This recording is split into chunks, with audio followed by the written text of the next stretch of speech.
how did you get started in sourcing? Because that's always the interesting story that I like to get. Yeah.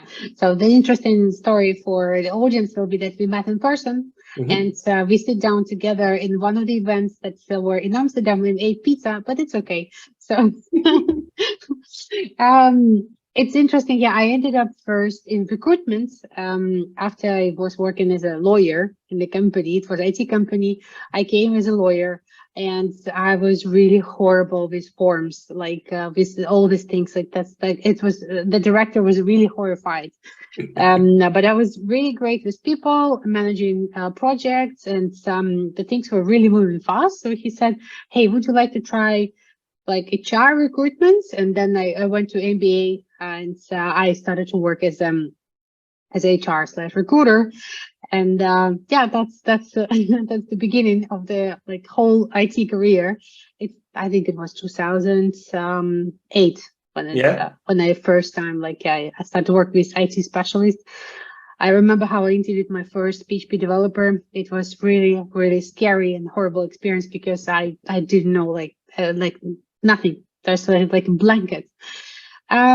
Yeah, there's a big learning curve at it, and I think for the last around 5 years, I get inspired by people like Shelley, Glenn, Rita Shamaeva, and others who are really doing a lot of sourcing. I also came across a few channels, and it's something that I felt a need. So as a recruiter, I was always like limited or dependent, like on the profiles and the sourcing, and it became so painful for me that I wanted to like get to know what is that, how I can build the pipeline, how I can have the candidates and not being desperate and looking for help everywhere. So that's how I get into the sourcing, and it happened so sudden that I was doing more sourcing project than I was doing recruitment project. And yeah, like not like this is the story that everyone loves, that I have interviewed my future husband. So 11 years ago, he came for the interview, and yeah, I actually fell in love with the interview, and he got hired, and yeah, so I kept very professional, so waited for 2 weeks until he got hired.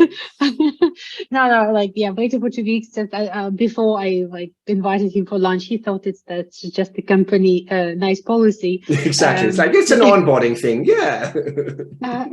It's not onboarding, so but it's okay. So we figured that we liked each other. So and yeah, that's a story. And I at that time I get very interested in software engineering. So he even tried to teach me Python a little bit. So and then the things has developed, and all of a sudden again I have a lot of friends, not lawyers, like lawyers, judges, advocates, this kind of people.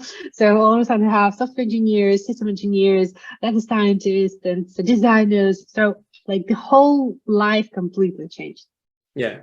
Okay. And you moved, when did you move to the Netherlands? Was that before you started recruitment or after? After. So I moved in 2014 to the Netherlands, but I started in 2008. Okay. So, yeah, switching countries was a little bit challenging experience, especially like HR is very different. So, yeah, especially all the requirements and just kind of having to build up a new network. And like I think I relocated 8 times in my career, and yeah, every time you kind of like things are different, like jobs are different, like the candidate like you have to do different things to different. So yeah, what was for you, what was the hardest thing to get into into recruitment in the Netherlands then? To get into the community, I think the first one, because like where I came from, everyone knew me. I was already like head of departments, and I never was looking for a job myself. So everyone was inviting me. So that's a very different feeling. And all of a sudden you're in a new country, no one knows you, and you don't know the rules. So I felt like it's fun to print your CV, to grab a bag of chocolates and just go to the office and maybe hanging out at the reception saying, hey, do you have open jobs? I have the chocolates. Let's have a chat. And people were like looking at me as crazy. You have to apply online. So And yeah, chocolates, it's nice, but we don't know. Shall we invite you to the kitchen? So it was so strange. And I get into the one of the local events. It was True Amsterdam. Yeah. In 2014. So the Bill was organizing it, and this is probably the first time when I saw like the recruitment community in the Netherlands. To my surprise, the event was at least in English, because other events that I joined were in Dutch. And yeah, I and zero understanding. I felt absolutely excluded, scared. So all these kind of feelings. And like going to the international expats type of the events really helped. And this is the place where I met Andrei Stitsenko as well. He's from Ukraine, and this was very funny because we speak the same language, we understand each other. That was very, very interesting. We stayed connected till now. So it is So the community, getting into the community was not very easy at the beginning. I can imagine. Yeah, it's always going to be, and from a Ukrainian point of view as well. It's always interested me, because you see, especially in the sourcing community, you see a lot of Ukrainians in there. What is it that kind of lends themselves to landing in recruitment as a Ukrainian? Because it's just, I think no matter what company you're with, you always have one or two Ukrainians, either expats or people just working from Ukraine. I mean, obviously now it's harder, but I always see that. And I've always been interested in what is it that gets people into that, so many people into recruitment? Interesting. I think, first of all my Ukrainian friends, especially in recruitment, they are very entrepreneurial and enthusiastic, and they want to explore. So even in 2014, I already had a lot of connections that were exactly from Kiev, and they were hosting events, and they were coming to the Netherlands, and so trying to get clients. So super, super active. I think it's just the natural curiosity of every Ukrainian recruiter that I ever met in my life. And this is the atmosphere that is in the Netherlands. So it feels when I also interviewed a lot of people from Ukraine, and I was asking hey, what is the main motivation for you? Netherlands is so different. It's exploring. So I'm curious, how does it work? So I'm from Belarus originally. And it's a small country. It's just 10 million people. So you don't often meet a lot of people from Belarus. Hey, I'm Danish. It's only 5 million, so I'm used to that. I didn't know so little. So I thought okay. Nope. 5 million. I thought that I came from a small country. Okay. So and in this way, in Belarus, you speak two languages, Russian and Belarusian, and a lot of people from Ukraine also speak Russian. So it was very easy to get into connection. And I don't know, I always every person from Ukraine I met had amazing English. So I think it's also make it easier just to jump in. And Dutch people are very curious about other cultures. So I think it's a good mix of Ukrainian people being so enthusiastic and interested in exploring, and Dutch people so interested in other cultures. Okay, definitely. And you somehow landed in gaming recruitment as well. Tell me about kind of how you ended up there and how that was different from kind of general IT recruitment and sourcing that you were doing before.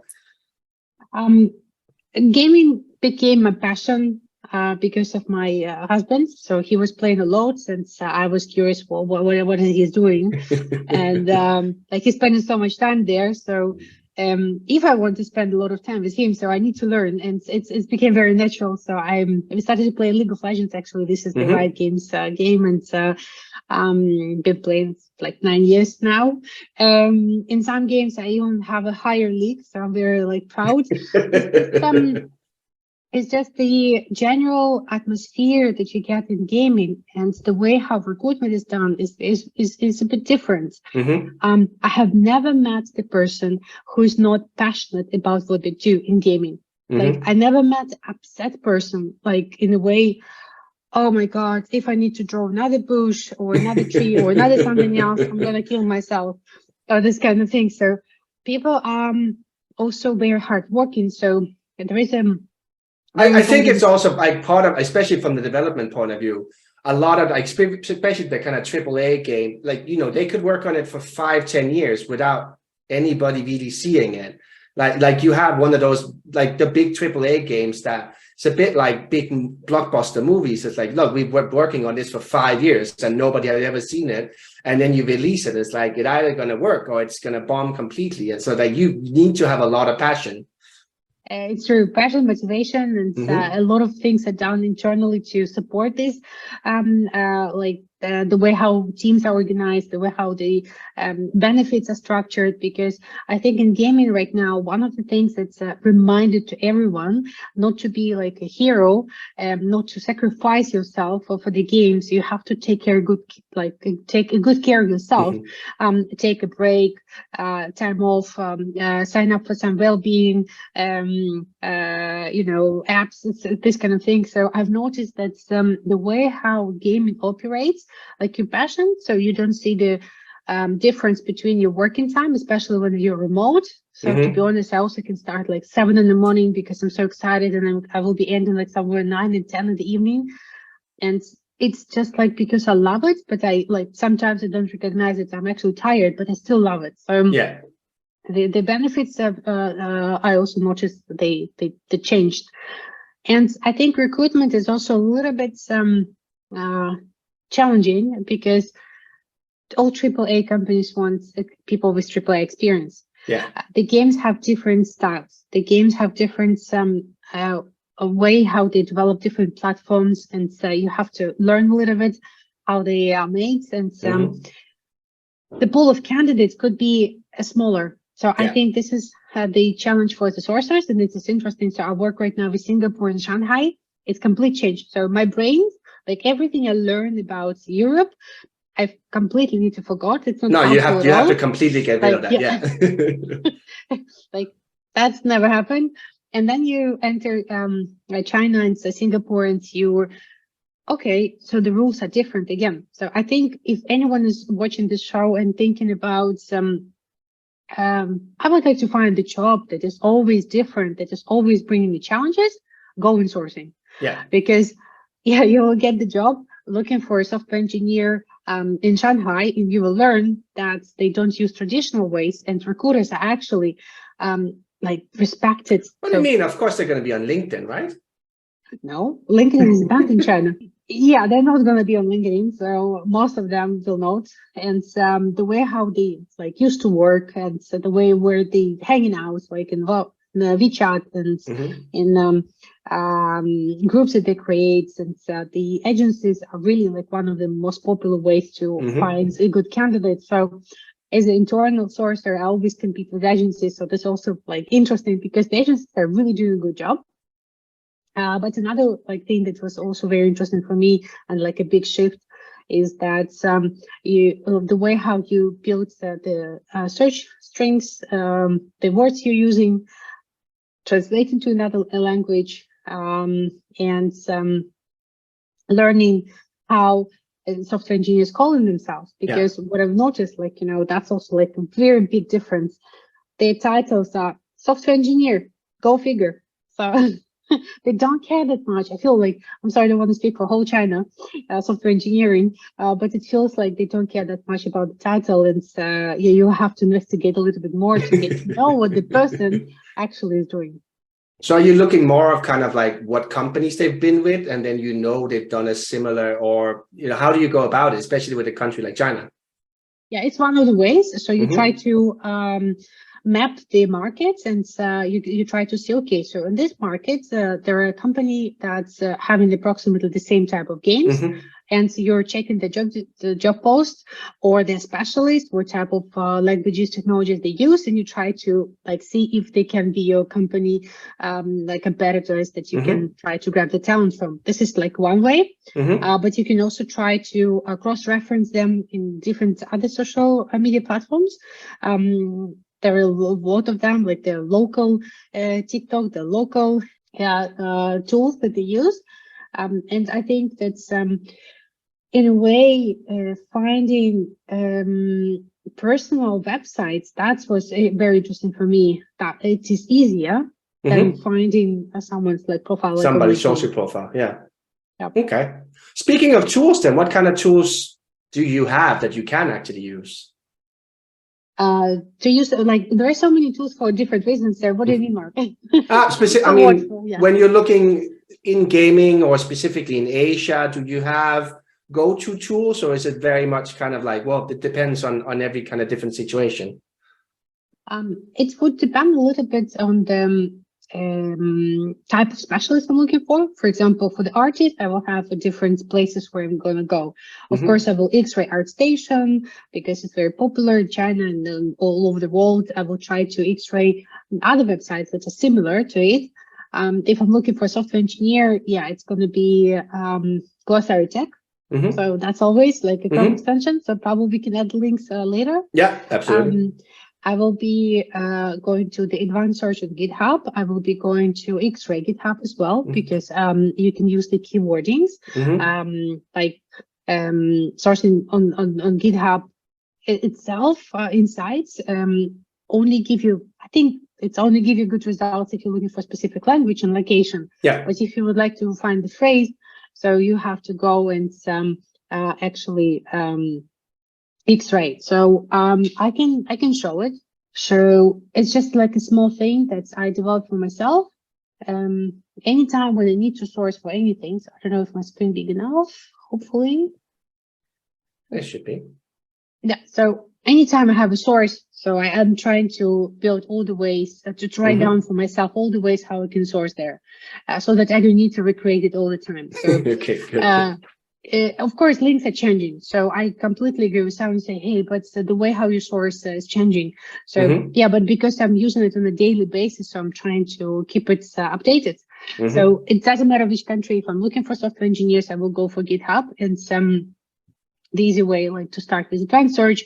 But then if I need to X-ray, so I will go like that. And so I can add location. I can add even names if I want to, like anything. So that will be one of the ways how I'm going to approach it. And one of my favorite is, it is about finding the README files. It's just like a lot of people start like, hi there, or my name is. So, and you can see a lot of nice bios. You can even make it a little bit, it depends on your company. If your company allows you to use pronouns, because I know that it's like one of the topics that is discussed in our social community as well. So it is a very like easy way to try to find some emojis or pronouns that will like lead you to some sourcing for specific audience.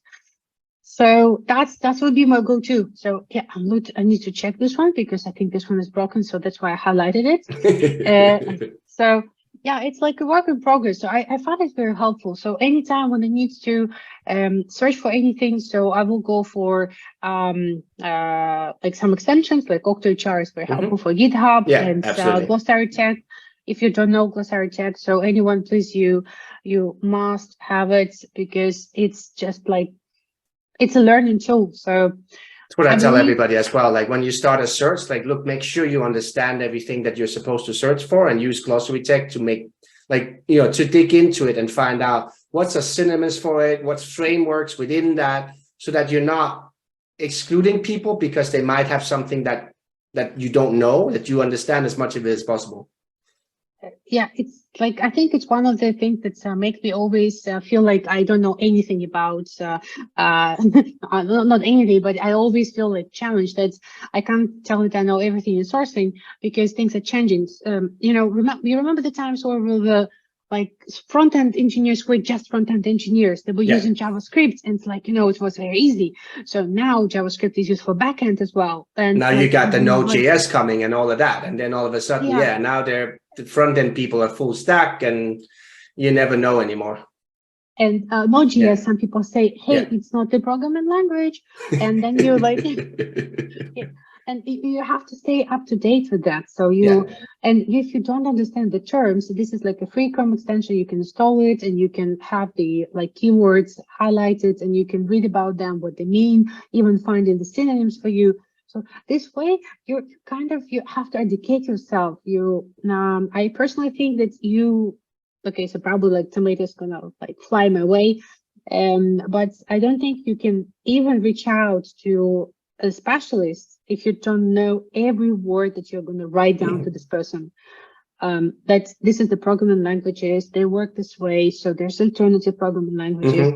Yeah, I'm going to try to find a way how I divide, like how I do let me see if it's in here, how I do the learning. Yeah, so this is the way how my brain works. So I got the role. This was like just front-end software engineer, and I write down the technologies for myself, and I'm like trying to picture like how it is connected in the company, how like front-end developers, who to work with, what part of the product or project they're influencing. So you just want to know the whole stack, not only small piece that you're trying to send. So that's would be one of the ways how my brain works. But yeah, so I'm gonna find another one example, because I like to be practical, right? So it's telling what is in my head is different, but showing it. So this is like the way how I like to structure things. So I like to know. It's also like when you get to talk to them, you're gonna get questions around this. So they're not just gonna want to know. It's like, okay, what's in my sphere? Like, you know, even if it's a front end person, like, what's my interaction with backend gonna be? You know, what do we do? What the systems are running on? You're gonna get those questions. Exactly. So this is the example of like I've got the role. It is the SRE engineer, and like I need to start somewhere. I need to learn, and I start with the like all the technologies, all the key phrases, not only words, because I also want to know how people describe these things in their job and in their profile. So that's why I like have things like load balancers, high scalability. Where did I get it? I talk to the hiring managers or the people who are already doing this job in the company.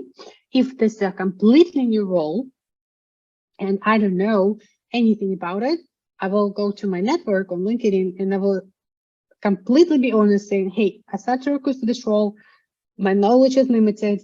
I have a few questions. Anyone would like to help me out?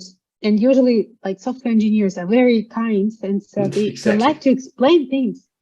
They really like to explain things. So it's by the way, I always test my reach outs with software engineers. I always show, always show my reach out to the person who already doing this job and asking, hey, would you reply to it? If not, like why? So what do you don't like about it? So yeah, but this is how the brain of my brain works. So I would like to find all the hashtags and all the communities. Of course, I always go to Slack sourcing, social on Slack, on Discord. Yeah, all the titles, how people can call themselves. And this is, you know, Markable. So he's right now in GitLab. So he was also like, as a recruiter, he was looking a lot for SREs. And I reached out to him to brainstorm because I was looking for very specific people. That's only 2 companies producing observability engineers. And I asked him, like, during the conversation, the thing like Oli, so this number came up. Like, and I was like, this is the way how they call themselves? Like, yeah, observability. So O, and then all the letters, 11 of them, and the Y at the end. And I was able to find people with just this abbreviation. So you wouldn't know otherwise, no. I would know. So it's just like, it's nice to talk to other recruiters who are already doing something. Yeah. It's nice. No, and Mark has an engineering background. So like he got it in the other way by actually having done the work. And there's a few of them. There's very few of them. Like there's Mark, there's Steve Levy, where they come from an engineering background. So it's easier for them to kind of connect. And it's like that kind of, like, we have to start from scratch because honestly, like I always tell people, like, I'm not technical. If I was, I would be much better paid.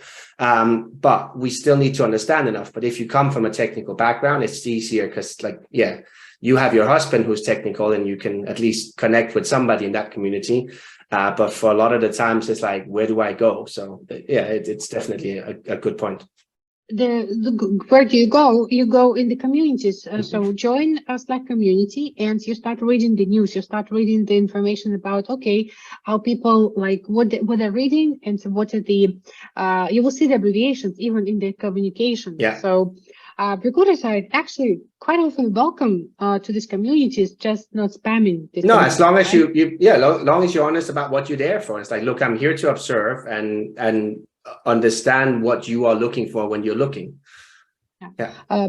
There is a learning curve, of course, for the technical recruitments, and it's not like that easy to switch when you were looking for non-tech people to tech people, but it's also like reminding yourself that, okay, I don't have the technical background, but first of all, I'm willing to learn. I'm going to put some effort into it. And at the same time, I can use my other advantages that I'm not a technical person, and I'm going to assist this candidate. I'm going to do like create the best possible experience. My reach out will be relevant. The interview process will be well organized, and I will be willing to help the person to get the dream job. Because in gaming, like everyone who is applying, they're applying for their dream job. This is so scary, because you're like always afraid to break someone's dream. So you're always so careful with every application, because people love the company and love the game, and it's very different. So I felt like, okay, my advantage will be to create an amazing process, to help out, and make sure that if this person get the offer, like everyone is happy, and And I know specifically with outreach as well, that's one of your big pet peeves. It's like, tell me, especially with gaming, like how do you go about it, and what do you do that you feel is special? About reach outs. So I have a few things that I can also put it on the screen. So the way how I structure it. So one of the important things is that I A/B test always everything. So there's no like ideal recipe. So send this reach out and it's going to bring you like 90% of the response rate. Unfortunately, it's not working that way. I know you've been very successful with video reach outs. It's very nice. So I used the video for responding to the candidates when I really like overwhelmed with a lot of messages. Video rejection, it was very unusual, but I've got very nice feedback from people like, hey, thank you for recording the video for me. That was crazy. But for me, it was just like 1 minute. But for the person, it was like a lot of appreciation. But that's anyway, the thing. It's like you like just that 1 minute is still, you could spend half an hour on an email and 1 minute of video, because it's that seeing people. It just makes people think differently. Exactly. That's true. I give talks for software engineers, and this is something that's put me like absolutely outside of my zone of comfort. I gave the talk for the VI developers. It's one of the presentations that I did for them. I gave the talk for One Hack community. It's like really, really big community that tries to relocate a lot of specialists. I think 90,000 engineers. So I don't know how many thousands were listening to the podcast that we were doing, but I've got a lot of feedback from the reach out. So the example of reach out was like that. So I'm going to show you. It's like fake companies say, hey, this is the company, so we do this and that. And then I put always the personalized part. So this is the rule that I always follow. It's not like specific for gaming. It's like the rule for myself. Even if I don't have time for that, I have to do that. I have to add the personalized part. Why I have decided to contact this person and what is there for this person. I do care about it. Otherwise, I think the message is like really generic. It's not. No, and that's the thing. That's why I'm telling people as well. Like, look, you can have templates as long as, because a lot of what we do is your call to action is going to be the same. You're talking about the project or the company is going to be the same. But what they want to know is like, why are you contacting me and why should I talk to you? Exactly. So when I like show this like message, of course, I get a lot of feedback from the software engineers. Even the response rate was really not bad. I think it was around like 77%. So, but also it's important, like on LinkedIn, response rates are always lower. Like that's the rule. I don't know. Like, so you can get better results. I believe it's just email and personal. So what I've got as a feedback, like, hey, messages are always very long. And it's like, I keep it in my mind now all the time. Anytime I need to write the message, I'm thinking, okay, it should be adjustable just on the phone. So I had a break as a software engineer, for example. I tried to schedule the sense at the time when the person like in the transport or just having a coffee or maybe taking a lunch. So you're trying to catch the person in the right moments, and your message should be short one, just to get attention. And the information that they want there, usually, what is the company? Why me? Why you? Salary. So, and how easy to get to like in touch with you. I was very surprised that one of the software engineers told me, hey, like when I asked him like what was the best message you have ever received, so he said it was from CTO, and the message was like 2 sentences. Hi, I'm like Mark, I'm a CTO of that company, and I'm building my own team. Are you interested to have a chat? This is the link on my calendar. Perfect. Yeah. So they think it's perfect. And at this moment, like I'm dying because like, how could it be perfect? Because you don't know like anything. So, but developers reply, hey, I think it's a bit like we all like that as well. It's like, look, whatever is said in the job ad and the job description, you know, that's going to change. Let me talk to the person that I'm going to be working with or working for and get the real story. I feel like a lot of, especially like in software engineering and tech recruitment, a lot of specialists would like to skip the talk to recruiter and jump in further. But I see so many advantages on talking to recruiter. I think you should use the source of recruiter to get the information that is available for you. Yeah. Like what is this company is doing? So why do you have guys this role open? So what do you would like to achieve? Like what are the interview process like? And why you think it should be anything? Like why you think I can bring anything? So you can actually interview the recruiter, not the way, like not the other way. So and I feel it's a missed opportunity, but again, the statistics shows that a lot of them, a lot of specialists would like to jump to the next level to someone who's making decisions as soon as possible.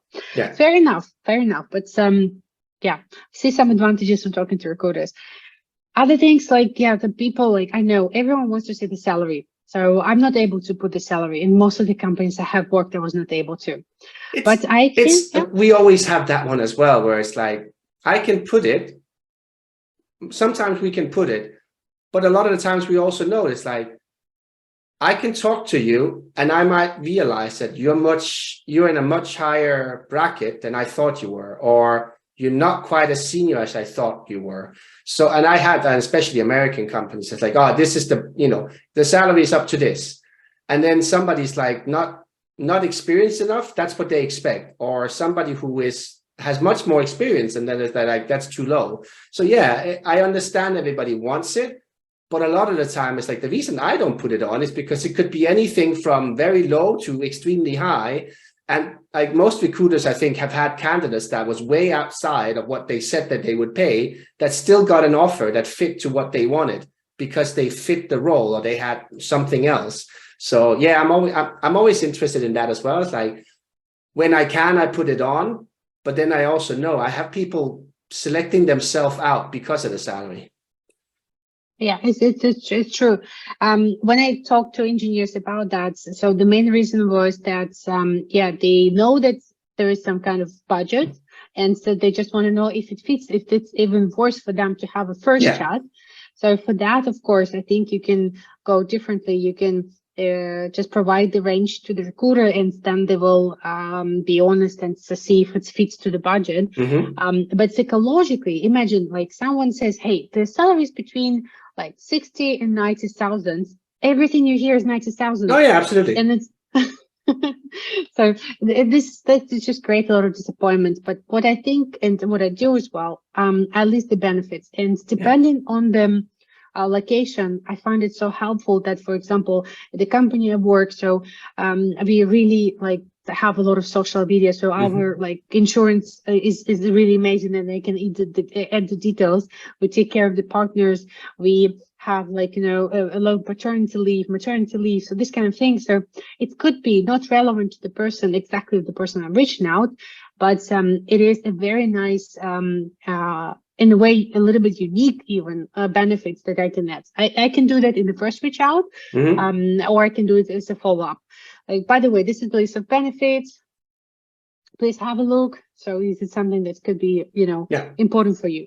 So, if it's not possible to talk about the compensation. And also, what strikes me a little bit is that when I'm reaching out to people from a little bit different tiers, like that could be where the annoyance of the engineers is coming from, because like imagine he works in like GitHub and the small startup reaching out, so they're probably never going to reply because they think that this company can't meet already this big first tier type of the package.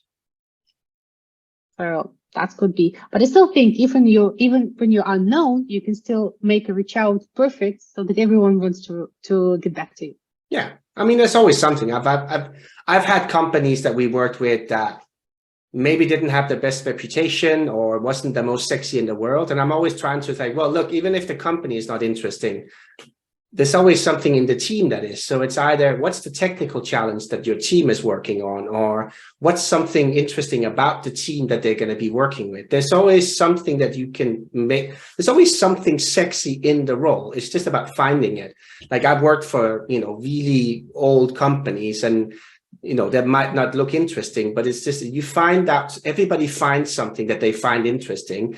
So it's about kind of finding that, like, what could be interesting for somebody in this role? What is it I can sell? And then I use that in my outreach, or I use that in my call with them. It's like, look, this is what they're offering. Don't, and address the things that, you might have read this in the news. This is what's happening, but let me tell you about the team, and this is what you're going to be working with, that kind of thing. That's so true. And at the same time, like, using that, we should note, it's interesting, like, also psychological thing. When we explain the job to our friends, it always sounds more exciting rather than when we're writing down it and it sounds so boring and so corporate. So how come our brain change when we do that? And one of the exercises I always suggest, it's the tone. So when you write down the message, think about the person as your friend, try to explain it. And as a sourcer, I always have the source and intake because the hiring manager. Yeah. So I need to know the pitch. Why anyone on earth would like to do this job? Why anyone in the team is very excited to do this job? So what are the reasons why anyone is really happy, and enjoying being a software engineer, or either in this company, or just in the in this role. So there is a reason why we have it, right? So and one more complaint that I've heard a lot was recruiters sending not relevant opportunities, meaning not too senior, probably different tech stack. So for that, I mean, I understand. It's like I get emails about engineering jobs because I happen to have some keywords about engineering on my profile. And if you don't read every profile before you send them an email, you're going to get those. Unfortunately, but I think it's very, very important so that you actually do that. So I do use the feedback from software engineers, keeping in mind and try to create the shorter messages, try to think about the benefits. I always personalize. If you are a sourcer and you don't have time to send personalized messages, and if you're saying, hey, I didn't have time for that, so I will have to just send the template and that's it. You can cut the time for the meetings. You can cut the time for something else. You can go back to your manager and say, hey, I would like to do my job properly. I would like to reach out in a better quality way. How I can do that, how I can save the time. I need that because it takes 2-3 minutes maximum to create this personalized message, to mention something from the personal background, certifications, passion for something like articles. LinkedIn is very helpful in this way. You can open the activity feed. You can open just a Twitter of this person and just try to find something 2-3 minutes. Because when you select a profile as a sourcer, you're already making the choice based on something. Yeah. And that's why, different people do different. By the way, Mark, I'm very interested how you do that. I'm trying to reach out to people the moment I found them. Yeah. I saw the profile and I'm already writing the reach out and sending it. How you do the same? No, and it kind of comes back to, I love using video. And I think that kind of goes to that passion as well. my writing is very generic, and it's I think one of them is like English is not my first language or my second one, so a lot of them is just like, okay, I want it to be grammatically correct, and I wouldn't always use the same words that I maybe would. I wouldn't write the same words that I would talk.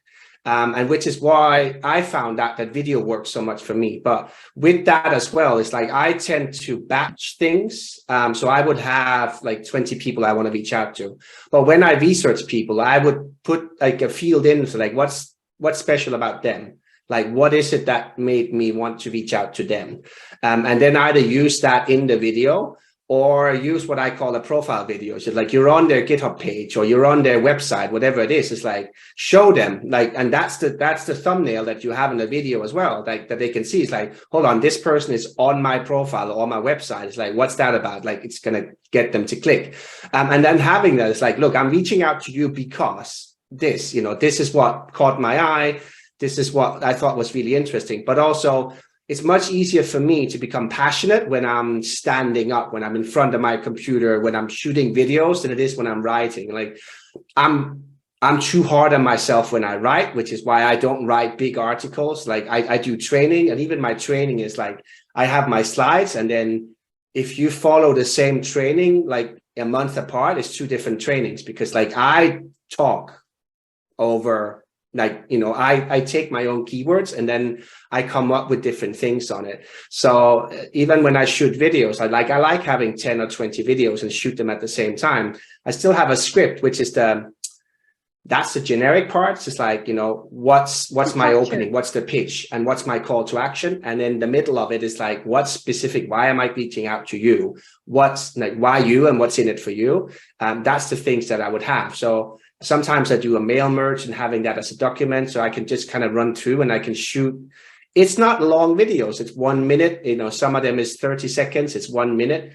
But like doing 20 of them is going to take me maximum an hour, and I can get it up. I can get it uploaded. But that's much more. That's quick. If I have to write those same emails, it's going to take me too long, because I start getting perfectionistic about anything written, and I don't get it. I used to be that with videos as well. I would edit and I would redo them. Now it's like, look, we're all human. I record them, get them out, because people. The thing I like about video as well is like they see who you are. They know that I've looked at them. I looked at their profiles. I looked at their website. I looked at their GitHub. Like I know about them.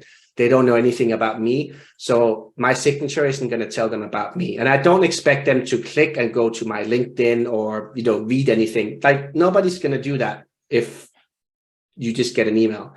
So by having that 1 minute video, it shows them a bit about me and basically answers the question, is like, is this somebody I want to waste 15 minutes on having a phone call with about maybe a job?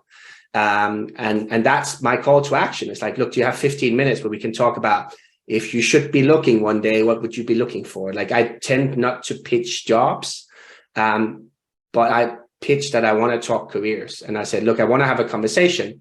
I will tell you whether the roles that I'm working on, whether I think that fits to what you want. Because I'm not going to try to, and if it doesn't, I'm like, look, what I have at the moment doesn't sound like something that you want to do, but like I can present it to you. Maybe I'm wrong. And sometimes we know as well, like you might have different seniority levels on the same role. And after them kind of talking about what they want to do next, or if they should ever leave, what would be next? They're like, actually, I have a role coming up that's, it's going to come up in a couple of months, but I know that would fit. That's what I have. And I just feel that I know that people have it easier when they've seen who I am on a video than if it's just some cold email, even if it's really personalized. It's really, really, really great points. In a way, so I agree that it's the personalization that is on a different level, right? So at the same time, I don't know if you also track the opening rates. One of the things that I've noticed, and so when we were experimenting with video messaging, that's a lot of software engineers had the blocker for the files with video, for the emails with videos, for the emails with pixel, and so this is something that's probably you have to make sure that it's not happening. Yeah. So, but even with the opening, like I have the same software that I can block whether they can see whether I read the email.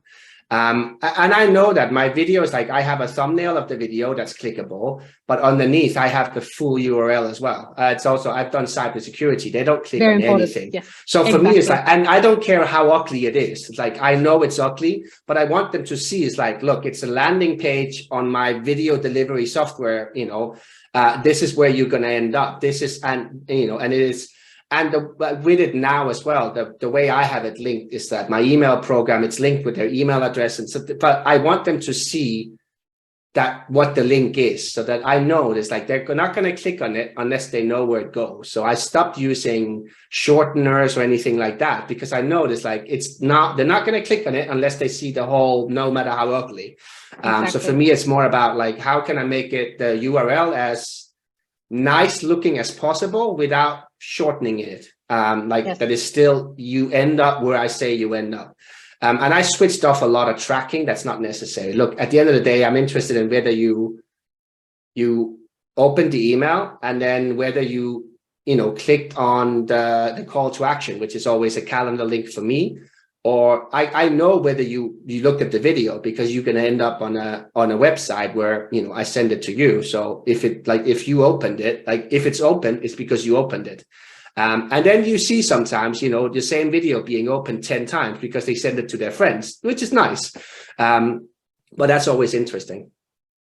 I would say one of the best advice to anyone who is trying to improve their outreaches is that look at the other practices and see what works for you, because what works for Mark, for example, that will not probably work for me, because I have specific roles that I need to pitch.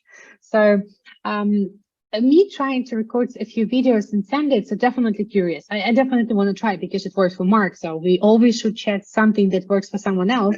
That's the thing. It's like I like the personal videos. My wife does the more generic ones, so that's more of a like your template kind of thing. But even with that, and she's done gaming recruitment, she's done software development. Even from there, like we shoot them outside. She has a nice background, and it's kind of like, but she gives the same information you would give. It's like, this is the pitch. This is, you know, this is what we're looking for. She always like, this is the salary range, but of course it's going to depend on how you do the interview. Click on the link, schedule a call with me. Even that goes above what most recruiters do. And she gets really good feedback, to the point of people saying it's like, I normally don't respond, but this is different, you know, this is, you did something different. So I want to talk to you at least for those 15 minutes. And then like in general, like we know that once she gets people on the phone, like, you know, that the conversation is there and you're going to get the information you want, and you can like, okay, this is fit for you. And if it doesn't work on now, maybe in a year, there's another role. It's like, we know this, like, we just have to get them on the phone with her. That's going to work. And so like, we just, because she doesn't want to do, you know, individual videos to everyone, but she knows, like, I have a new role. We shoot one video. That's the pitch. And it's like 30 seconds. And it's a nice background, and people like, you get curious. You're like, oh, let me see this. But it works so much better than just even having an email where you have personalization. You can still personalize it with what's your introduction before you get them to click the video. Like, you're not just sending a video and then crushing your fingers. You're like, why did I do this? And I'm always making a joke, and it's like, look, rather than me writing you a long email, I made a video. So, you know, here it is. And then here's the link to my calendar. Like, look, let's set something up. It should be adjustable and easy for the next step for the candidate as well, because they're thinking like, you know, okay, it's great. So it's a lot of like, it's a company and I might be interested just to have a chat. So they sometimes like forget to get back to you. That's why the follow-ups are always working for me. So I do just a few follow-ups, because it's also like, I think it depends on the location as well. So I think I once argued with Mike Owen, like he said like about 5 follow-ups or something. And I was like, now I think I will be really like maybe in America, but for this I've started getting people really annoyed when I do the 4th. So I've always like, unless there's a really good reason, I will not go past like 4, because once and they're like, okay, you know, my 4th is normally my breakup email. It's like, look, obviously this isn't the right time, but here's my information in case you are interested in joining a company or just, you know, curious. Like, we're still going to be here in 6 months or a year. Here is my information, you know, let me know. I'm not going to, I'm going to leave you alone for now. I never tell them I'm not going to contact them again, because I know I am. Like, you know, if there's exactly. if So there's why you 100 trying people to in that threaten industry, them? like, and I'm a freelancer, so I'm probably going to go to another company that's going to look for the same thing, and they're going to know. So I'm like, for now, I'm going to leave you alone, but here's my detail. And I've gotten people as well that come back, you know, like a month later, they're like, actually, now I could be interested in, because you had that kind of like, all the information is there, they know how to get you. But yeah, I always try to put something new in as well. So whereas would have the video in the first one, I generally do a text only in the second one, because it's like, if I got caught by a filter that does videos, everything by having a follow-up that text only, they might still get it, because they're like, oh, hold on, this is a thread, what's the original one? And then, yeah, it's kind of always having new information. It's like, second one being just a general information by giving more information. Third one, we try to always put in a video as well, but about something else. So either a company video, a link to something about, you know, what the culture is like, or this is what the office looks like, whatever it is, but kind of have something visual as well. And then generally the fourth one is that kind of breakup. It's like, okay, look, it obviously didn't work. And within that as well, yeah, I might only do 4 emails, but if I have different channels that I can reach them on, I'm going to use that. If I know they're on Twitter, I'm going to go on Twitter and I'm like, what can I do interaction wise to get on their radar? And that could be put them in lists. That could be kind of liking things that they've written. My audience is the same as, you know, the people that they're around. Then why wouldn't I retweet something that they tweeted if it's relevant to what we're doing? We've been this thought about like how to be more visible. Yeah. In regards to the follow-ups, so the logic that I follow is that's like, if you send the first message just to get the attention, your second message will be in just 2 days or 3 days as a reminder, because probably the person was caught up in the wrong time. So you could even write like that, hey, probably the time wasn't right. I'm here, so just curious to discuss what I've sent before, and like, here is some additional information. Yeah. And to be honest, I also like consider like 3 follow-ups. This is the maximum. And what I like about the last follow-up, this is like when you can go in a way, like, use a sense of humor. So I always use humor in the last one. And I've noticed, for example, when I change the subject line for something else, like in gaming, you can use the competitive games. Like, hey, I think this game is like, you know, is not that great. Have you seen the last like updates that they did? So this kind of thing. So people can like really like get interested by that.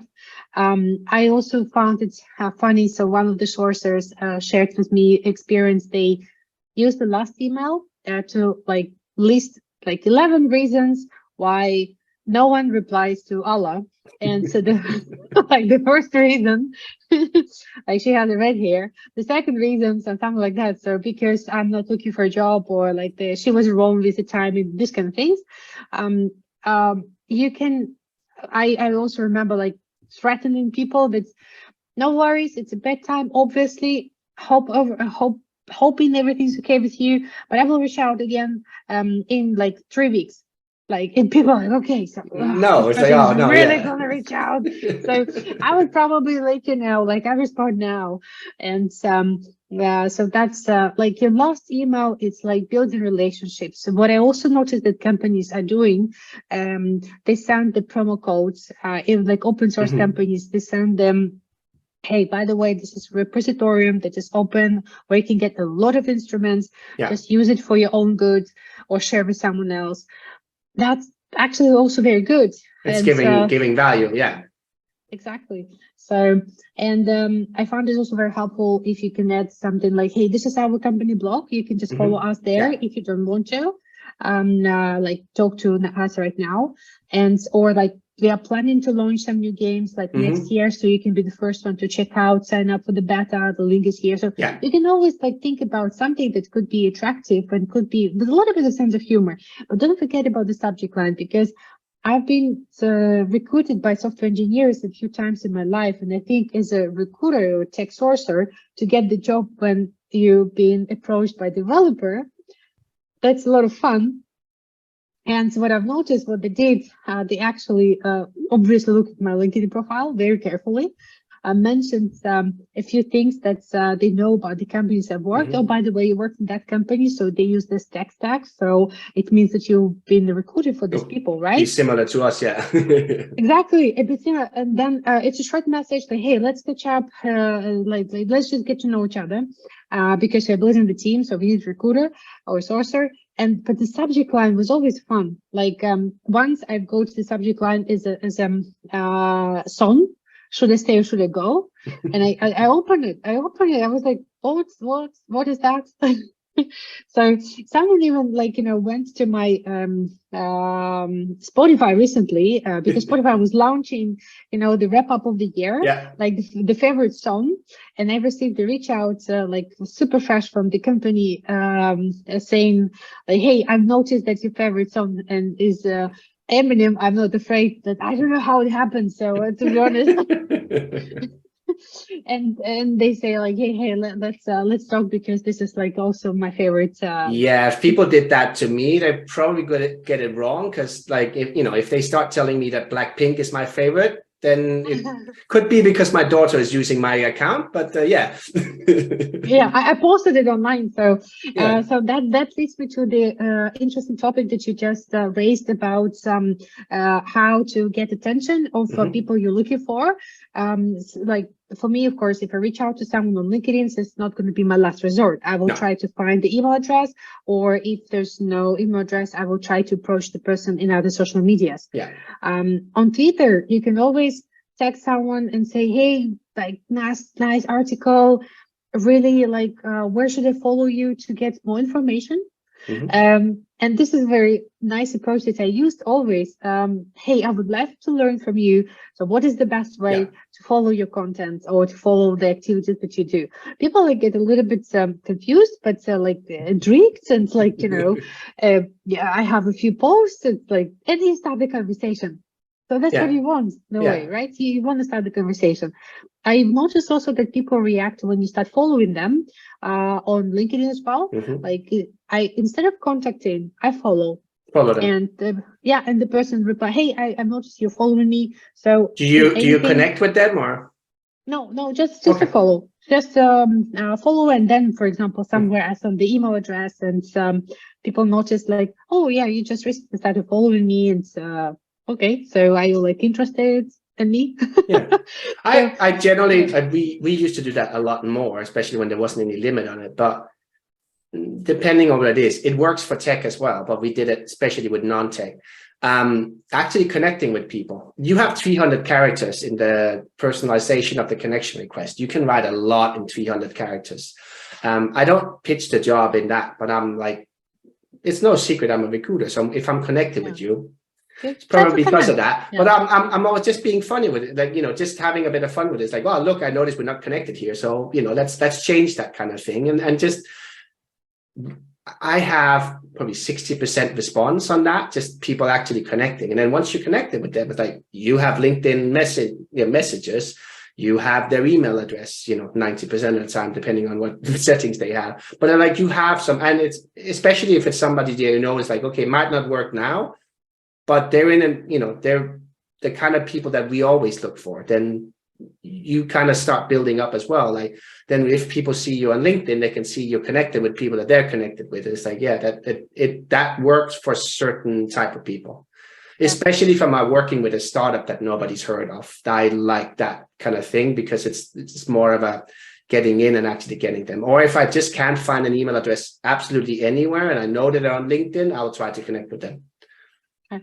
It is also, if you're working with startups or the companies that doesn't have a name, so it should be at least a person in the company that could like lift all the weights on himself or herself to attract the attention. So what I was doing, I was trying to build a network around these people. Like we have like super cool art director. Everyone knows that this is like, one of the top best talents in the world. And I've used it. I sometimes I CC this person in my reach outs. It was really increasing the response rate because this person was in the copy and could respond as well.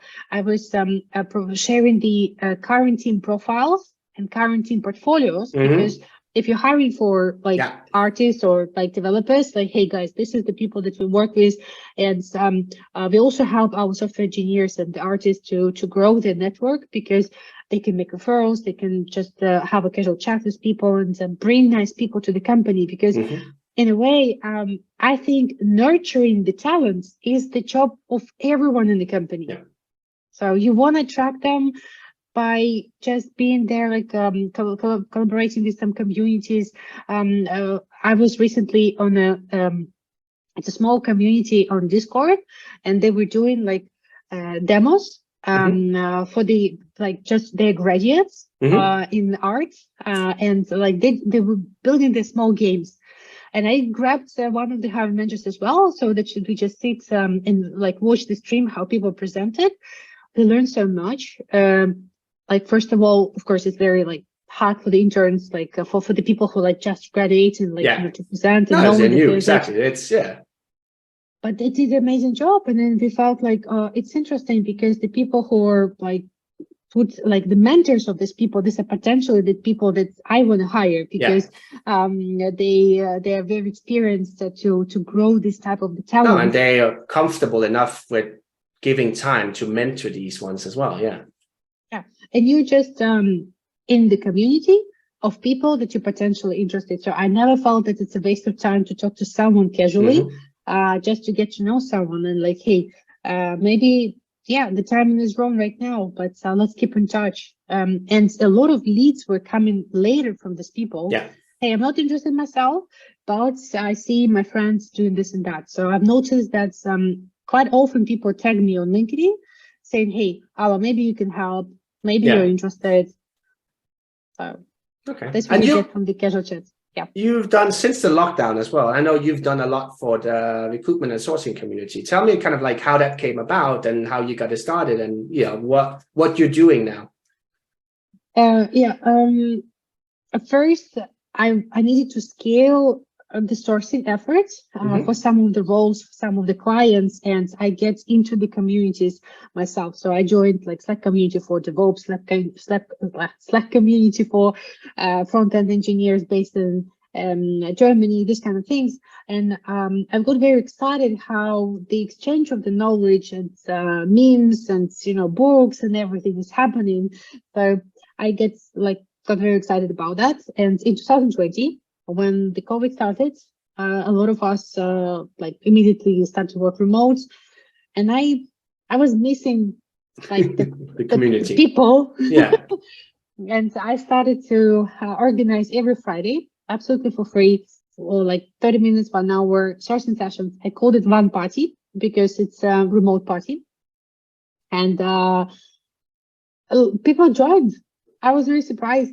So people started to ask questions and bring the challenges, mostly recruiters and sourcers.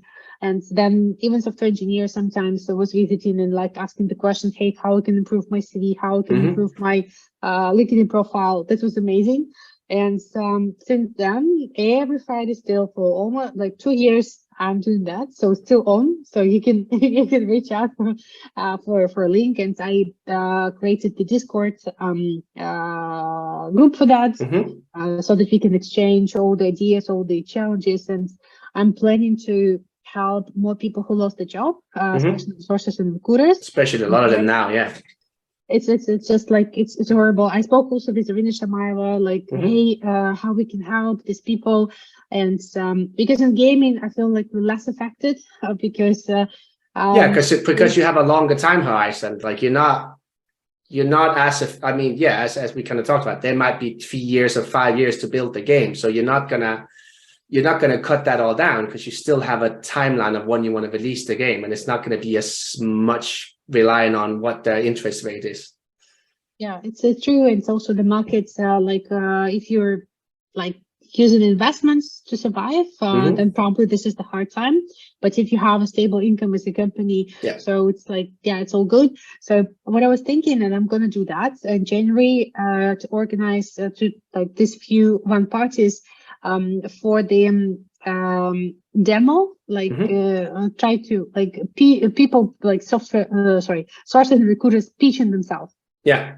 So like they will try to like explain what they did, like what's like just something similar that I saw. I will get inspired. I thought of, I was thinking something similar, because you have that kind of thing. It's like, look, it's like also because I love video. It's like just getting that thing, getting it out, and us using our, like, we all know somebody, and you see it now more and more, kind of like, well, we're still hiring, but they don't, like, it's very few people in the community that kind of has a name out there, and like, I'm just a sourcer. I do my job. I'm not going to be public about it. Like I was that for the longest time. It took me a long time to kind of like, okay, you need to get myself out there. So yeah, you might have lost your job now, and you're like, how do I kind of present myself? And exactly using that, it's like, yeah, doing the pitch. It's like, who am I? What am I good at? And what can I do? And then, you're hoping that somebody out there. But I think it's the same with the other ways. Like there is still companies that are looking. How do we kind of get them to pitch themselves as well? I know they get lots of applications, but a lot of it, like all the big names get the applications, but you can also see it's the big companies now that are letting a lot of people go. Like you see the big tech companies have really big teams, but they're also the first ones to let a lot of those go. So it's like, losing your job as one of, 10 is one thing, but all of a sudden there's 100 recruiters from the same company in the same city. You have a tough, like, it's a tough competition. Yeah, and it's also, I don't know, like I've been asked a lot as a freelance sourcer, how do you find your assignments? And someone recommend me, someone in the community reaching out. So that's why it's so important. I think that's worked for me very well, to be part of the community and to contribute it, and then people will start reaching out to you back. It's yeah, so I see a lot of value in this, and like, yeah, hopefully like a lot of people will join and help each other in a way. And interestingly enough, in sourcing as well, I don't know, Mark, do you feel it or not? It feels like everything already that is possible to find is already found and discussed. Like there's nothing new, and it's like the game is solved. It's like there's nothing out there that isn't, but we're not. So I take a lot of ideas from other industries where like online marketing, online sales, like cybersecurity, and it's because a lot of what we don't have in our industries, like we don't have a lot of companies that work with data. We all have a lot of stories. Like there's one company, I did this and it worked. But what we don't have is somebody saying, it's like, does that work in other companies? Because everybody kind of they think everybody's a secret. It's like nothing we do is a secret. We all do 90% of the same thing. But most people, they don't share that. Like people don't share what they've done. And that's, that it's fun. If you start digging into it, there's enough conference talks that are freely available out there. There's enough training. It's like you can get that all. But sometimes it's just a matter of knowing where it is. Like when we did the amazing hiring sourcing training, that was 2 years ago. It's like you still have people to find that like they didn't know about it 2 years ago, and now it's like that was April 2020. It's like February to April. Like they're finding it now, and they're like, oh, I never knew this was there. And it's like, well, that was free, and it's free information, but you just have to know where to find it. Yeah, that's interesting. You never know what is actually going to be helpful, right? So that's why you try to put things out there. So the imposter syndrome, I think it's absolutely normal to have it. And people think it's, like if you're speaking at all the conferences, you probably don't have it. No. I always have it. I always want to ask like other like recruiters or sourcers to have a look at my like takeaways, like is it something that can help anyone? So you don't know everything, but what you can, like, everyone has a story or experience that's very different. My team is very big. We have a lot of different challenges, and I think that's the way how we like go through these challenges could be very helpful for people who struggle with something similar. So this way. Yeah. And you're lucky to be in a team, whereas especially with sourcing, a lot of them are like the only sourcer in the company, or you're the only recruiter in the company that believes that sourcing is important. Like I've had a lot of them, both in terms of like meeting them at conferences or having them on training, where they're like, well, look, I'm the only one in my company. It's really, I read everything that's there. I, try to do as much training as possible, because they're like, I don't have anybody to talk to about it. So yeah, having those communities is really important for that. It's helpful. And like a year ago, I did a talk for Much HR. It's called Get Unstuck. It's just like one of the things that's really it's part of my character in life and everywhere. I just can't give up. Like it sounds probably bad, but I just like, I'm always sure there is a way out. And so when I source, I always believe that there's another way to do that. And that is actually something that's, I think Handy was helping me to realize, because I always think like, oh no, I don't know nothing. Like, no, he's like, come on, you do this and that. And I was like, yeah, but others also doing, etc. So I think that's what he also helped me to realize, was that I have my own way to see things. And my own way was, I'm never getting stuck. So that's what I want. And I showed like different ways to source on different platforms. And this video still, I think it has like already like 2,000 or close to 1,000 views, just like because it's helpful. And I'm still receiving the messages that, hey, I actually got the interview because I've learned on your video how to source on some things. Okay, I actually got the job because I learned this, or I actually like landed to have the conversation with the hiring manager.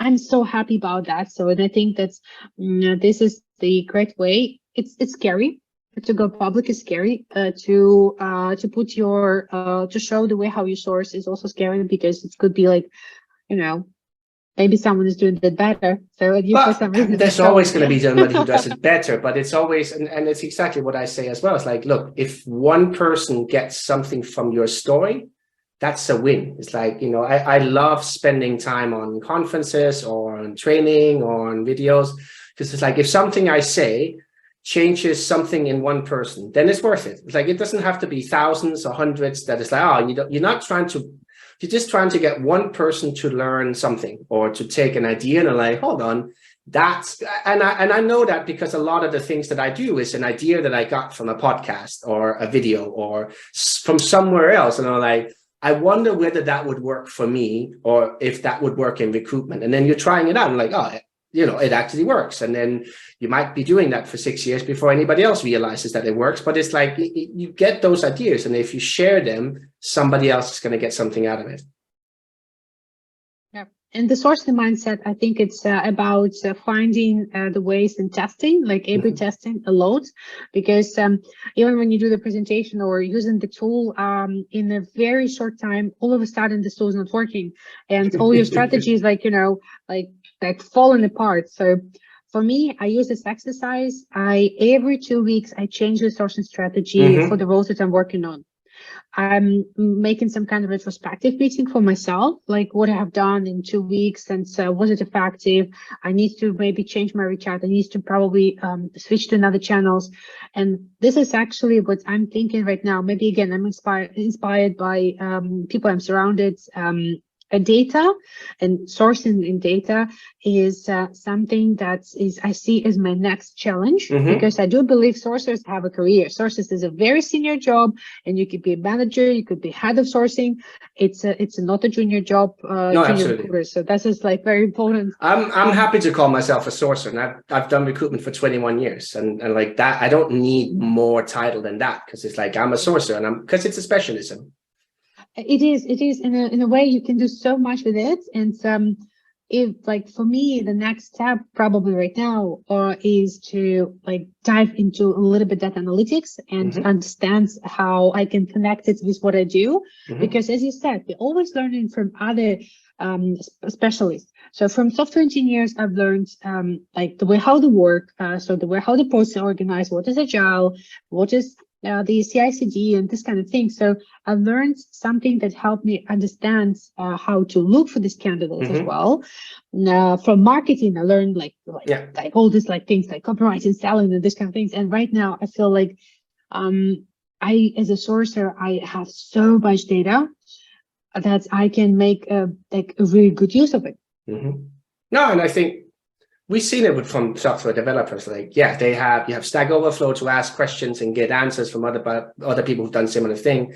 we don't have a GitHub for sourcing. Like we don't have like, this is all my experience. I put that in my repositories and then I'll look at other people's. So it's like the closest thing we get is that there's a few communities, there is, newsletters like Hong, there is conferences, but there's nothing really that kind of ties that all together. We have a lot of Q&A things that there's lots of forums, there's a lot of Q&A. But a lot of that behind different, either paywalls or difficult to get into. So it's always like, where do we kind of go to? And then you just end up, and I've like, you get through all the cycles where it's like, where do people go to learn of this? It's like, you keep kind of getting the same. It's like, I start seeing the same thing come again and again. Yes, you do it in different sites, whereas was what I started, everybody was going to Monster. Now everybody's going to LinkedIn. And that's going to change again. It's like, in another 10 years, it's going to be something completely different. So it's always going to be those cycles. Exactly. And when you talk, like I also train teams, and one of my favorite training is sourcing outside LinkedIn. Mm-hmm. And it's really sometimes when I meet people who ask me to convince them why they need to go outside LinkedIn. So this is so surprising. Like it's like, why would you eat only one type of ice cream all your life, even if you like it? But yeah, what about like exploring? And I think it's coming to the sourcing job. It could be from anywhere. Like you could be like a teacher, lawyer, I know, musician who did like, I've seen that with all the interviews I've done. It tends to be, it's generally people, well, in recruitment in general, like I always said, you have two types of people. Like you get the people who get into recruitment because they wanted a job in HR, but they couldn't find one. And then you get the people who actually wanted to be a recruiter. And it's not that we chose that we wanted that, but we like that part of it. It's like, and I always loved the recruitment part. I never liked the HR part of it. Which is probably why I got more and more onto sourcing, because I'm like, recruitment at some point turns too much HR. Like when you start having too much administrative things, it's like, that's too much HR for me. And that's like, I'm like, but a sourcing, I'm top of the funnel. I'll always have to hunt, which is what I like, coming from sales. And that, I think you kind of end up with that. It's like the sources are really the ones that are curious, but you see a lot of teachers, you see a lot of people who come with a background that is highly analytical, like law, or like I know in the US there's a lot of librarians or people who studied history, like things where you research a lot, and you would like that part of it, because it is like sourcing is the hunt. It's that research part of it. It's going down rabbit holes and A/B testing things, and then it's, for the most part of us, it's about talking to people. But it's like about having that pitch. It's the sales aspect of it. It's like, can I get somebody on the phone and can I convince them that they should interview with this company, even though they've never heard of them before I reached out to them, and that kind of thing? Or like, are they with a company that on paper looks much better, but I still convince them to look at my team because we're working on something different. Yeah. And I also think that our sourcing as a job, as a function, is still quite flexible. A lot of companies don't have this set of processes. And so we can still try to find the best balance between sourcers doing the screening or not doing the screening. So because like all of these ways how we organize it have the different advantages and disadvantages. But in a way, I think being a sourcer is just only doing what is fun. Scraping, finding the information, receiving this feedback, like, hey, I'm like, thank you for spending the time reading my profile, something like that. But also like data, you're analyzing like what is happening in this market, how many people, how many like is it like enough specialists generated on this location for you to be able to hire all the time. So I see a lot of values in being a sourcer, and I also noticed that quite a lot of people getting a little bit more specialized rather than generalist. It's also like something that you can decide for yourself. You would like to be focused on only like tech and specific tech, or gaming, or like something else. No, it can definitely be good and bad. It's either what your passion is, or you just kind of ended up in that. Exactly. But exploring the topics is so important. For example, I hear a lot, oh, web scraping is so hard, I'm not going to do that, so I will just stick with what I have. Yeah. When you say that yourself, you're just really like cutting like the opportunity to really to save the time, to optimize, to become really more efficient at your job. So yeah, and I And think then also, I think a lot of the times, and this is both in terms of scraping, but it's also about sourcing outside of LinkedIn. Like I do a 2-hour training about different ways to source outside of LinkedIn, and I know most of them are never going to do that. And I've done that with recruitment agencies. I've done it with, because it's the, like, one, it's a lot of information and even cutting it down, but it's just the, I like doing it because, like, yes, I use tools like Amazing Hiring and they will have indexed 60 different sites, but I like knowing that I can go each one of those sites, I can X-ray myself, or at least I know what to find on those sites. And I like training people on that. Like with everything I do, I love training people on how to do things manually. I will show you how to automate it or to use tools, but I want you to understand if the tools break, how to do it anyway. I'd have the same thing with the scrapers.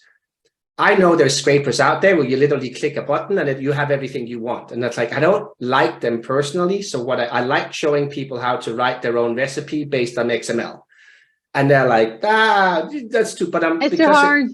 but it's showing people, it's like, I'll show you what it is, what's in the code that you could get. Most of the time, what it shows you on the site is a small part of what is actually in the code. So once if you don't, and this is something that Aaron Lynch showed me early in my sourcing career. He's amazing. And I just got, and I was like, oh my God, that's exactly what I wanted. So I still use a scraper that hasn't been updated for 10 years.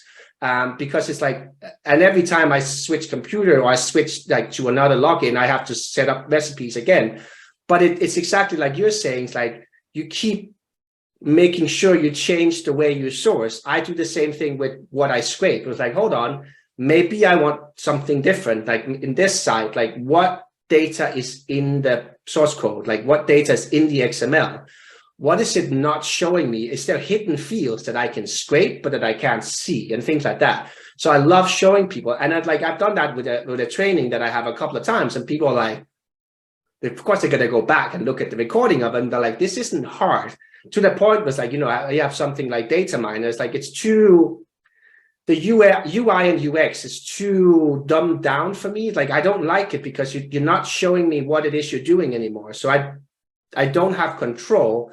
So I end up going back to my old scraper and I'm like, no, I want, even if it's going to take me fiddle around for another 10 minutes to get the recipe right, I'd rather do that because I want to know that I can do it, everything manually. And that comes back to like, why would you source outside of LinkedIn? It's like, because LinkedIn is one single page. If it breaks, which it does once in a while because it's hosted on cloud platform, if it's down for a week, what are you going to do? Like, it doesn't mean that there's nobody out there. Like when I'm showing people, it's like, look, you go here, you found CVs. Yeah, some of these CVs are 5 years old, but guess what? Their email is still the same. Their phone number hasn't changed. And if they were good 5 years ago, imagine what they're like now. Plus CVs is going to give you a lot more information than their LinkedIn profile or GitHub. Like people share way too much information on their CVs.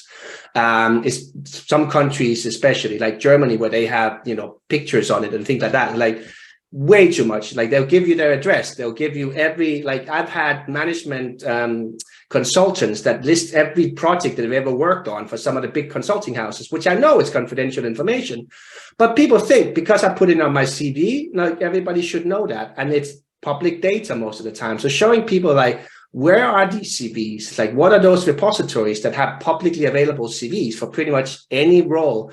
And people are like, this is low-hanging fruit. Like, if you have a job where you need CVs by Friday and you're halfway through the week and nobody responds to you, this is low-hanging fruit. Or you're walking into a manager for a completely new job where you're like, let me do the search that I think it is, and you pull 3 CVs out, which doesn't matter that they're 5 or 10 years old, but it's like, is this the kind of people we're looking for?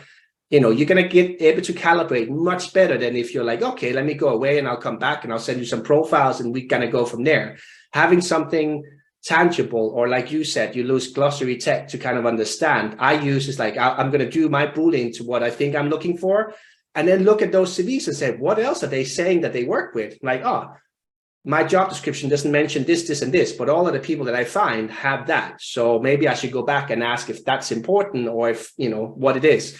that gives me a lot more information than any LinkedIn page.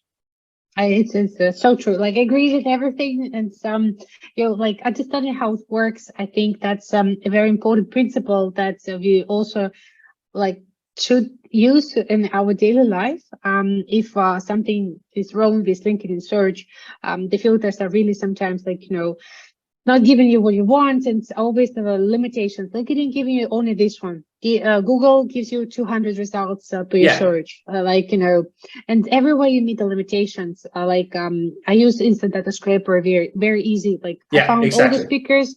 I clicked one link, so I have this list. But at the same time, I've noticed that Instant Data Scraper doesn't scrape the last result on the page. But like, I don't want to lose, like, if I imagine, like, okay, 25 pages, okay, I'm losing like people. You're losing 25 people, and that could be just that. You just need one of them to be the right one. Exactly. So, and like with everything, so understanding, okay, so how it works. But like, if person is scared, so it's a good thing. So then it means that you definitely need to try it out. And web scraping is not that scary as it sounds. But at the same time, it's definitely an advanced thing. It's like, and I always say this, like, well, look, there's certain things that you need, like basics for a sourcer, like Boolean, X-ray searching. You need to understand that. It's like, I need to be able to wake you up at 2 in the morning. It's like, how would you find this with a Boolean? And people are like, what do you mean? It's like, no, you need to. And it's like, that doesn't work in LinkedIn always, but you need to understand it, because it's your thinking of like, what am I looking for?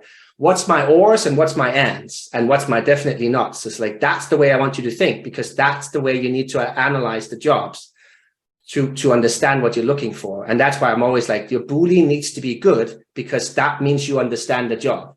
I like to do very broad Booleans, because exactly that. It's like, okay, what's the minimum that I need? Okay, I need this. What's my results and what are they showing me? It's like, okay, this is what comes up often. Do I need that or not? Like things like that. But yeah, and then X-ray. The advanced part is like, okay, scraping. It's programmable search engines, that things like that. Where it's like, you can go through a whole sourcing career without really needing that. But if you know it, definitely going to be better. And then you have the advanced stuff, which is like Aaron Lynn's level. It's like, okay, when you start hacking APIs to get into the back end of, that's a completely different level. But I love working with people like Aaron, because like he's constantly challenging me to think differently. Whereas like, we're not finding attendee list for conferences anymore. Why? Well, because they're on apps. It's like, yeah, but can we get access to the apps without being at the, things like that, just thinking differently. And that's the kind of expert level, which very few people ever end up at, because they kind of give up. Most of them give up at the basic level, and they never get to that advanced. Like, they will look at, oh yeah, I know all the sites I can go to. It's like, you will never know all the sites, because there's always new ones coming up.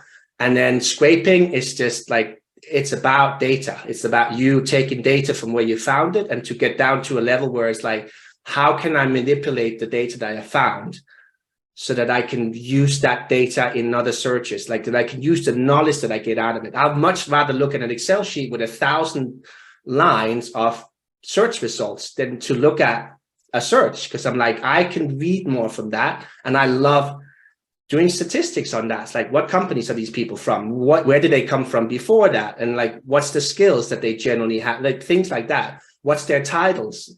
By kind of doing an overview of titles of 1,000 people that hit up in your search results, you're going to end up getting titles that you didn't search for. And you're like, why is, the 5th most popular title something I never searched for? I'm going to look into that. Or why is, 10% of the people I have, why did they go to this one company that I've never heard of? Things like that. But you don't get that until you start looking at statistics of your search results, and you need scraping for that. Yeah. I think that's one of the reasons, like one of the replies to me were why you're not like going too much outside LinkedIn, because it's time consuming, and a lot of agencies especially, they have their KPIs, and they have to find like that many profiles, and if you go outside LinkedIn, so it will be a little bit time consuming. But even if you have a LinkedIn recruiter, you have 150 emails. Most agencies will have spent that in the first week. Then what? Like, unless you have a really good response rate, but even if you do, like, yes, you get your 100 emails back, you're still only using emails. Yeah. You can't do a follow-up on an email without using another email. So it's like, you're going to have to follow up anyway. I love using not emails if I automated. have it. Yeah. Like, I'm going to use it if I have it because it's low-hanging fruit. Like, if I get a response, good. If not, Maybe fine. Yeah. It's a first thing because it's there. If I run the search in LinkedIn Recruiter, then of course, like, I can do there. But I never stop there. So I'm like, okay, I'm going to take that, and then 2 days later, I'm going to email them or follow them, or, you know, put them on a list on Twitter, or, you know, worst case scenario, you know, find them on Facebook and send them Facebook Messenger, whatever it is. And like, LinkedIn is the hook, is the thing that's like, okay, that's the thing I can send to the manager and say, this is who I'm looking at. But it's not, you know, it's not the only place that I can use as a channel to get them to talk. That's true. And like I probably sounds harsh, but I would not consider myself a sorcerer if I only do the LinkedIn. So I will be then a LinkedIn sorcerer. So, but I need to go outside somewhere. And I had a good example as well. I watch streams on Twitch because people play the games, and I can also participate in the chat, and I can draw, like, I can see their nicknames, and I can scrape them, and I can carefully look into the information. Again, like, I'm not trying to scrape for the sake of making like breaking the terms and conditions of the application, or like spamming people with that. So no, I'm actually trying to find more than it is available for me because internet or some app decided. So that's why, like, I love what Arvin is doing as well. So I'm really like a huge fan of him and of his approach. And it's about thinking like get outside. Yeah. Get outside. But I started looking at like YouTube, like because I go there to like, okay, something I don't understand, I'm going to go to YouTube. People who do those YouTube videos are candidates as well. Podcasts is the same thing. I listen to a lot of podcasts. It's like, that's people who do that, especially since the lockdown. A lot of people started doing podcasts because they're like, I like talking, or I like, you know, it's the conference that you don't have to travel for, you know. It's like, okay, I like doing these talks. So you end up doing a podcast or interviews on podcasts. There's so many developer interview podcasts about, you know, they're going to talk about PHP for every week for an interview. GitHub had their own podcast and things like that. It's all untapped, where it's like most of the time it's not indexed, so you really have to dig around. But it's like, it's all candidates. It's what people used to go in and look at who are the authors, who are the speakers, and things like that. And there's so many. Like, YouTube is the second biggest social network in the world, and people don't think of it as a social network, where we all have a profile, and some of us are creators. It's no different from Facebook. You can leave the comments. Yeah, you can check the person, leave the comments, ask. You can see what they follow. You can see, it's like, okay, if you're following this guy who talks a lot about PHP development, it's like probably a PHP developer. And then who else is following this channel? Things like that. There's so much data out there that we don't use for sourcing that. And guess what? Like, if you start reaching out to people and say that you can use the same standard BS that you always write on LinkedIn, but instead you're like, I found you on YouTube, definitely going to have a better response rate, because it's like no other recruiter ever said that. Like 99% of them said, I found your profile on LinkedIn. It's like, yeah, guess what? 10 people today told me that, but nobody told, like, I found you on YouTube. And I had that, like, I heard your podcast and I love what you were talking here, because you get that, you always get them to introduce what they do, and you get to know them much better because you have that kind of interview before there's an interview. Like, you get a lot of that kind of data that you would normally ask them. It's like, I know from your podcast that you've done this and that, so I'm not even going to ask you that. And they're like, you listen to that? I'm like, yeah, I do it on double speed so I can get through things, but you know, it's still, it gives you so much information. I have a motto in a way for myself to stay curious. Like, if it's possible to create an account, it should be possible to source. Yeah. So that's for me, like, you know, like my logic.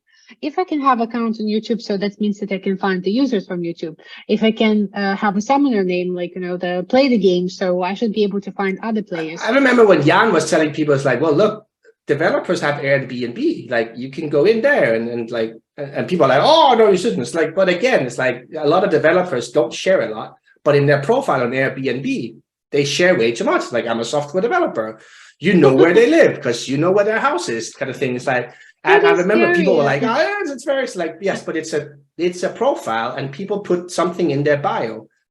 and it's publicly available. Like, so why wouldn't I use it? And you can contact them through there.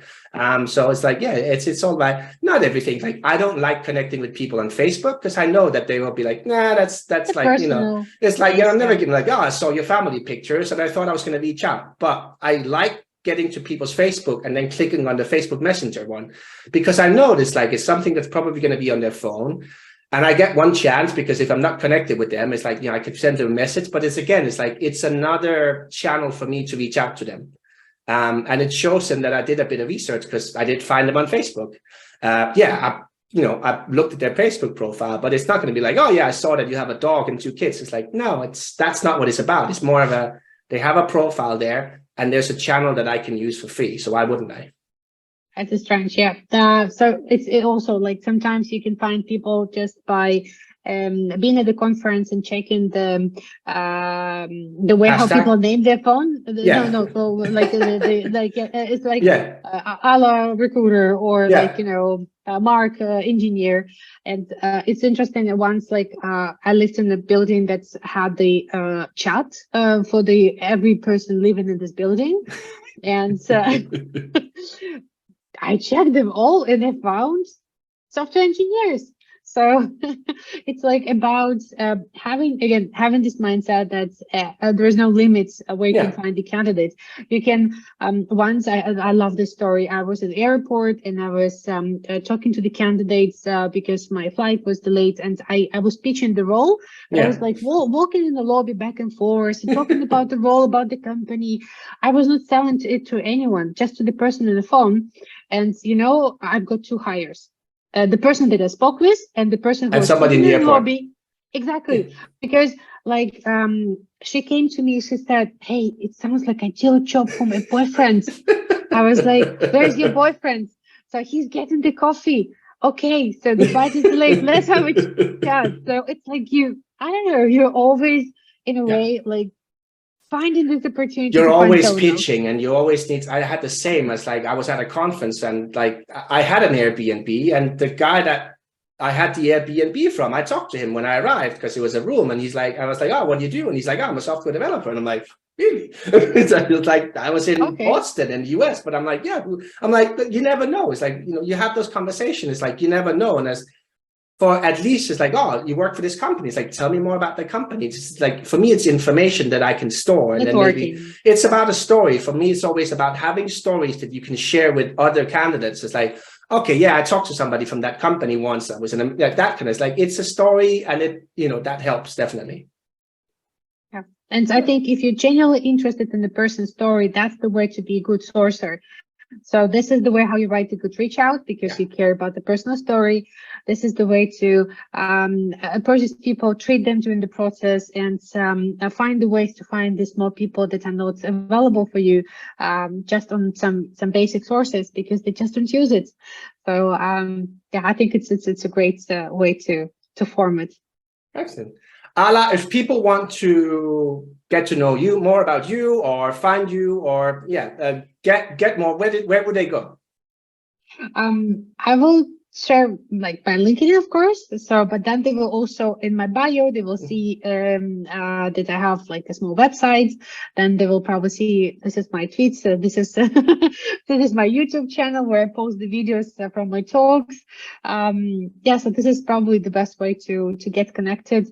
And I try to reply everyone, so I will be very honest with you, and I do care about people asking me questions about something that is even taking time. But I'm always available on Fridays at 12, every Friday, except sometimes like life happens. You know, but life happens, yeah.